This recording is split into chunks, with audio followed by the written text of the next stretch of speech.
Welcome to Homekeepers. I hope you're having a really good day today, my friend. And if we got brand new friends out there, I certainly want to welcome you. Have you ever seen this program before? If not, just hang around. I think you will find it interesting. We've been around for a long time, and I hope that if this is your first time, that you will drop in on us again. And of course, always hugs, hugs, hugs to the regular viewers. You mean everything in the world to us. I have a return guest today, and that is Richard Harris, who wrote a book on racism and his memories of being in the Ku Klux Klan, and how appropriate to have someone like that today, as racism has once again just raised its ugly head in many parts of the world, including the United States of America. This man has so much to say. I hope that you can really pay attention. I am delighted to have him back. And I'm going to join Stephanie, and we're making a baked potato dish. It's called 3 potatoes au gratin. It's got Yukon Gold, red potatoes, and sweet potatoes in it, and some other stuff that I think you would like. I went to a church dinner not too long ago. You know, that's such a wonderful experience, because these church cooks, they get the best recipe out, you know, probably a little competition going on there. And I don't know how many tables of food they had. We're just wandering through them, but I think I didn't pick up one piece of meat, because I love all those side dishes that they make, and such a variety. So here's one you can add to that part of your recipe library. Before I join her, though, I want to again, and we have offered this for many years, I just like to bring it up once in a while, and that's Daily Light. It was written in the 1700s by Samuel Baxter, and Billy Graham's daughter Anne has republished it. And I believe that Billy and Ruth Graham read this every day for most of their lives. Mrs. Graham got one, I think, when she was about 10 years old. I've been reading it every single day since January 1999, and there's nothing like starting off the day with the Word of God. And this is comprised in such a way that every page, there's a page for the morning and for the evening of each day of the year, and it's all on the same theme. Mr. Baxter really knew his Bible, because there were no computers then, no strong concordances, nothing. He just knew the Word, and he's got it categorized. And we have never raised the price, though we should. But it's a beautiful leather bound, and the information's on your screen, 1-800-229-0059, if you use your credit card. Or write to me at Box 6922, Clearwater, Florida, 33758, and we'll get it out to you. And how are you today? Doing great. How are you doing? This has been a hectic morning, though. It has been a hectic morning. We have to admit. Let's show them this little deal over here. Stephanie, God love her, sliced all of these mini potatoes with this thing. I got a workout this morning. Yeah, you've got more muscle in this arm than you did when you came to work. I believe that was given to us by Mr. Keith. God bless you, sir. Yes. And I have here boiling a can of just beef broth. And to that, we add 2 garlic cloves, all minced. Mm-hmm. And if you want to start layering those, and you know that might be too many potatoes. We'll you can see. tell. Yeah, we'll see. You can tell. There's sweet potatoes, there's red skin potatoes, and Yukon Gold potatoes all in this. I don't know about you, but I love potatoes. And this has a teaspoon of dried oregano, but I'd probably use a little more than that. I love rosemary. I said oregano. And it's supposed to be, See, Oops. Yeah. All right. Just put it in. We need it. Oh, well. So what? Okay, it's supposed to be, it calls for the dry, but I wonder what it'd be like with the fresh. It probably would have been good with the fresh. Isn't fresh always better? There we go. I'm putting a half a bag of 8-ounce Swiss cheese right in the middle of the potatoes. And you just bring this to a boil. That's all you do. Then another layer. One layer. I think that's enough, don't you? Sure. What do you think?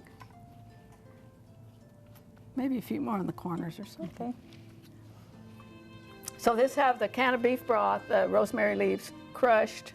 Oh, I tried to chop them. Yeah. And some pepper, a little pepper here. And your 2 cloves of garlic. And then you just pour it over the top. Pour it over the top, and let me get you some foil. Ooh, Oh, get that garlic in get there. that garlic in there. Here, do you want to spread the garlic around a little bit? I'll get some foil, and you're supposed to spray the foil and put it on, bake it at 400 for about 45 minutes. Then you take it out and put the rest of the cheese on it and put it in for another 15 minutes uncovered. And it smells glorious. Do you want to? Oh, look at that. Yeah, do you want to put that over there? I don't know if it'll hurt it, but be careful. Looks to me like this would be a nice, really different kind of a side dish. You could put ham in here and have it as a meal. Yeah, you could. That would be really good. Oh, while you're here, Chicken? chicken. we just got we just got a suggestion from the peanut gallery over here. Stephanie, what has it been 2 months or more than that since you guys started on your coupon thing? She's an expert now. She goes in and gets like $70 worth of groceries for 20 or something. Yeah, it's been going great. And that's good. And Every dollar counts, so. I know, and like most Americans, and your mortgage gets upside down things. She and her husband sat down and said, "We can do this," and you're on track, right? Oh, yeah. This is really hot, so. Oh, Is it good? get your fork. Okay. Of course, my arm. Swiss cheese makes anything better, but this got your 3 kinds of potatoes and very, very, very hearty when you eat a serving of this. That's them. Yep. So if you're interested in this recipe, the information's coming up on your screen, and we will get it right out to you. We certainly highly recommend. I wonder what it'd be like too with the chicken broth, if this beef broth. Oh, but that'd be really good. you could, do your thing, but stay with us, and if you haven't met Mr. Harris, you need to. Coming up. If you would like a copy of today's recipe, please send your request along with a gift of $5 or more to Homekeepers, P.O. Box 6922, Clearwater, Florida 33758. As I mentioned earlier, Mr. Harris has been on the program with us before, and such an amazing story. And for those who didn't see you, just take a couple minutes and tell us your story in just a capsule. Sure, Arthelene. Well, I grew up. I was the kind of kid that was being bullied a lot growing up. So I was very angry, and I just vowed when I was a kid that somehow I was going to have some power and I was going to get back at people. And along came the Ku Klux Klan, and they came along and they offered basically the same kinds of things that a gang would offer to you. They said, "We will protect you. No one will ever make fun of you anymore. No one will beat up on you anymore. And we'll be your family, and we'll just take care of you." And that just sounded really inviting to me. I was finally going to be accepted by some group, and I joined the Ku Klux Klan. And I did have racial issues. I did not. I had grown up in a very segregated school system. And then when desegregation came, it was totally new to me, and so I had racial issues. I didn't like black people or Hispanic people. I had no friends of any minorities at all.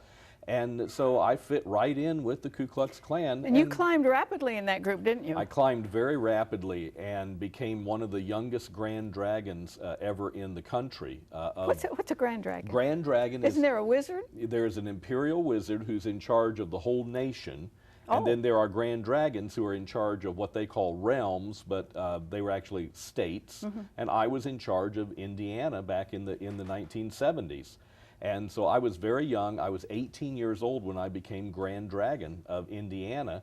And I did the Grand Dragon thing. I was in charge of literally a whole army underneath me, and I made public speeches and public appearances, and I was their motivational leader. But then I started reading the Bible for myself, and as I read the Bible, you see, the Klan believes they're the true Christians, and so we had Klan preachers in the organization. Well, I started reading the Bible for myself, and when I came to John chapter 4, it was John chapter 4, the story of the Samaritan woman at the well, and that's when it clicked in me. That was a racial thing. And that was because the Samaritans are half Jewish, half Gentile, and the Klan used that passage. They only read the first part of it. They used that passage to teach that Jews hate race mixers, or you know, half one race, half another. That Jews hate those kind of people, and so we're smarter than Jewish people, of course, so we should hate them too. And that was their version of the Samaritan woman at the well story, talking with Jesus. But now I'm reading the whole Bible. I'm reading it myself for the first time, and I realized that's not where the story ended. The real meaning of that story was Jesus accepted people no matter what race they were, and he loved them, and they became believers in him. And that's when it dawned on me, this was not a Christian group, and I need to get out of it any way I can. Boy, it's amazing how people can be blinded, isn't it? Yes, indeed. By the way, this gentleman is a professor now in a Bible university. So. Yeah. Southeastern University in Lakeland. In Lakeland, Florida, yes. Why am I surprised that there was a big Klan in Indiana? You don't think of the Midwest so much in those terms. Right. Indiana is the largest Klan state north of the Mason-Dixon line. And really there's a good explanation for why that is so, because we normally think of the Klan in the Deep South, Mississippi and Georgia and Alabama, and in those terms. But if you look at a map and realize how migration patterns happened, people from the Deep South were looking for jobs, and they started migrating up towards, and what they were really heading for was Detroit, where the auto industry was. They wanted the steel mill jobs, and they wanted the auto industry jobs. But then as they got up to Indiana, they realized, oh, well, there's automotive jobs here in Indiana. There's plants and factories.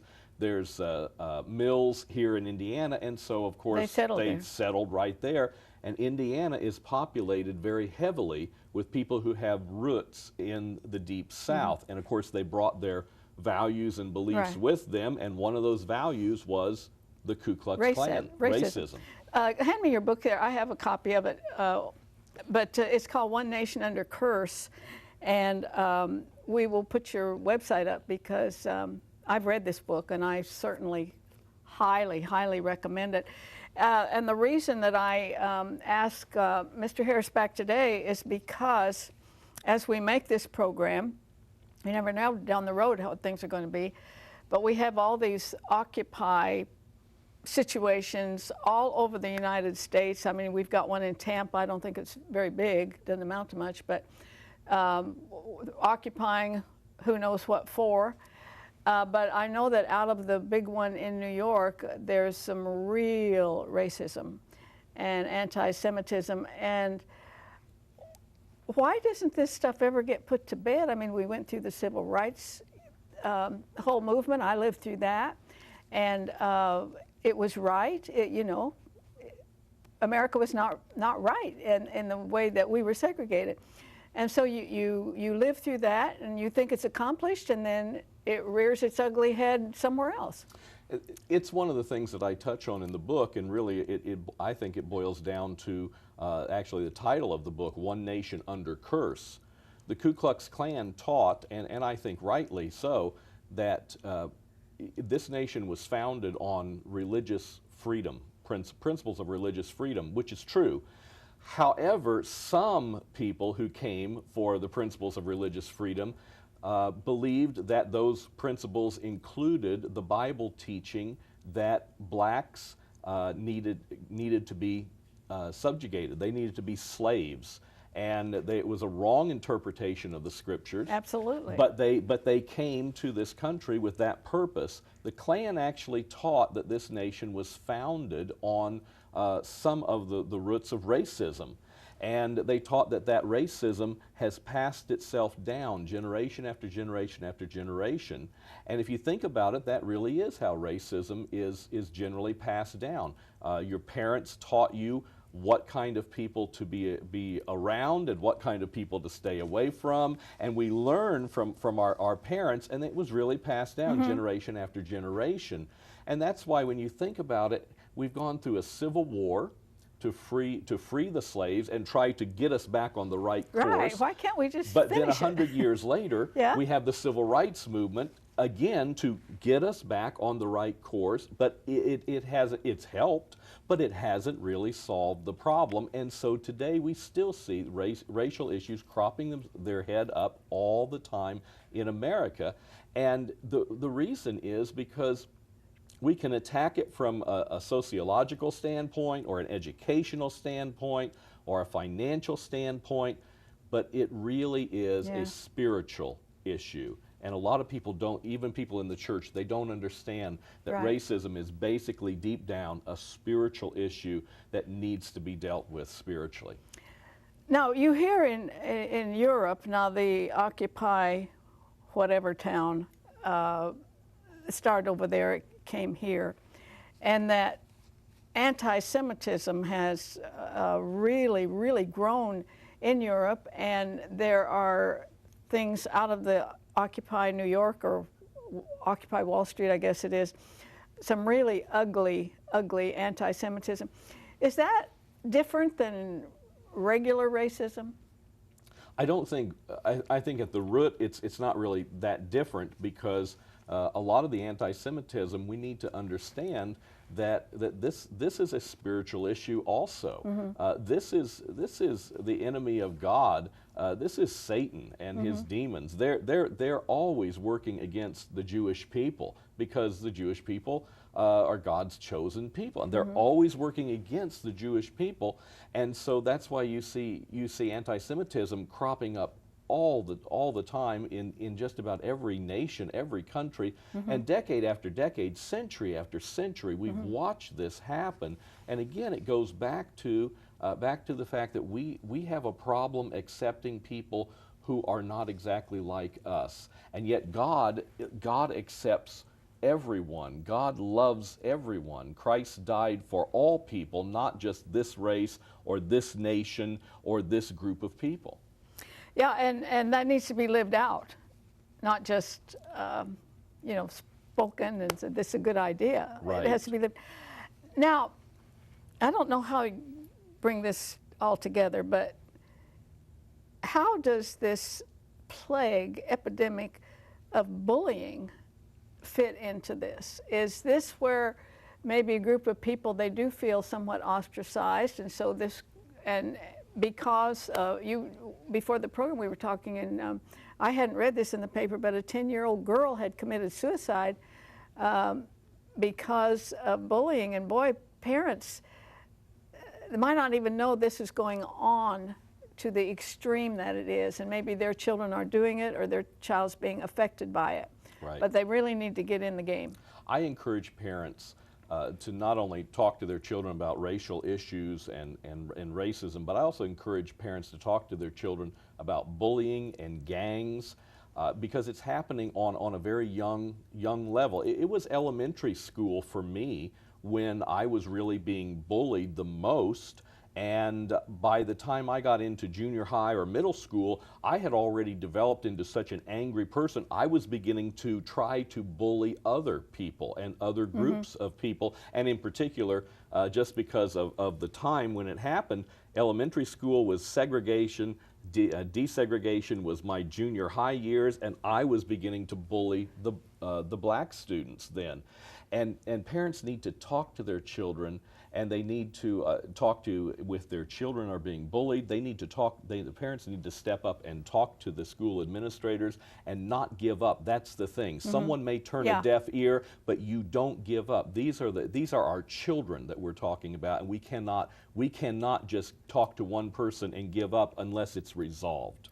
This seed was planted in your life when you were in grade school. Yes. Yes.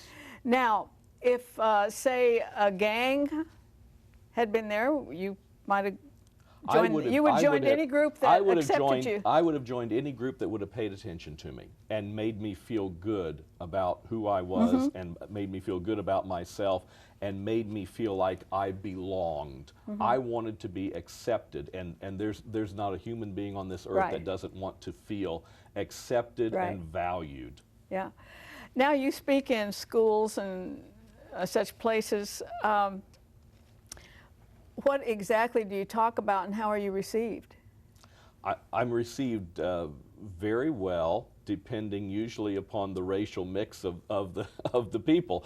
Really? Yes. Minorities love to hear me speak because I'm speaking. I'm a white man who's speaking a message that they can relate to because I've seen how it is. I know how they are treated in America, even to this day. I'm aware of that, and I talk about that.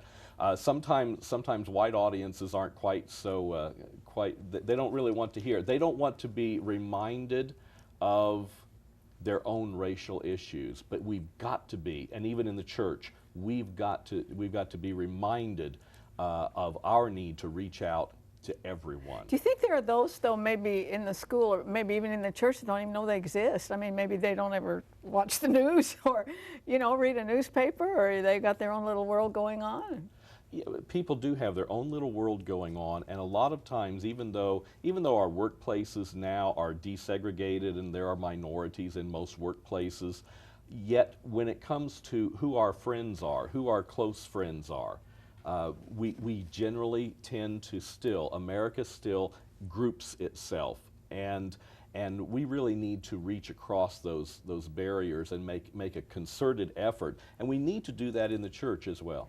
Well, you've probably heard it said that Sunday morning in America is the most segregated time of the week, but could it be that it's got nothing to do with racism? It's just a preference in style of worship? Well, I don't think that's the whole answer, Arthelene. I don't think that's the whole answer, because even though we do tend to have different styles in church worship, nevertheless, can an African American walk into the white church? Can a Hispanic walk into the African American church and feel genuinely welcomed? And that's what we really need to go after, is making sure that people feel genuinely welcomed. And we still have a lot of churches that people who are just not exactly like the people who are there, they're not welcome. And we really need to ask God to search our own hearts and make sure that we are building bridges, because it's the only way that racism is going to be stamped out. I would say the churches I'm really familiar with, they would be welcome. Probably the other kind of church, I wouldn't even be drawn to it. I wouldn't be drawn to their thinking, to their mindset. You would not be, but I guarantee you, they are all across this nation. Yeah. They are all across this nation. They're in pretty much every community, and those are the churches that need to really wake up. Yeah. And realize that God's kingdom is for more than just you and your family. God's kingdom is for everyone. I wonder how many people out there, you can hear a conversation like we're having, and they don't even recognize maybe what's in their own heart, because as you said, it is a heart issue. Yes, That's indeed. Exactly where it resides. Let me tell you something I do when I go out and speak to university crowds and different places. One of the things I ask them is I say, how many of you have friends who are of different races? And every hand goes up.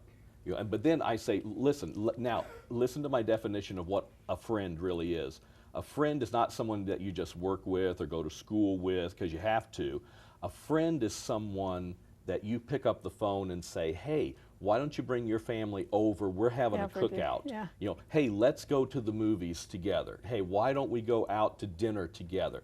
That's a friend. Now, how many of you have friends, according to that definition, of other races? And you should see the few hands that actually go up. Yeah. That's the problem that we're facing in America, because we're not communicating, we're not building relationships, and then we wonder why we don't understand each other and why we have racism problems in this country.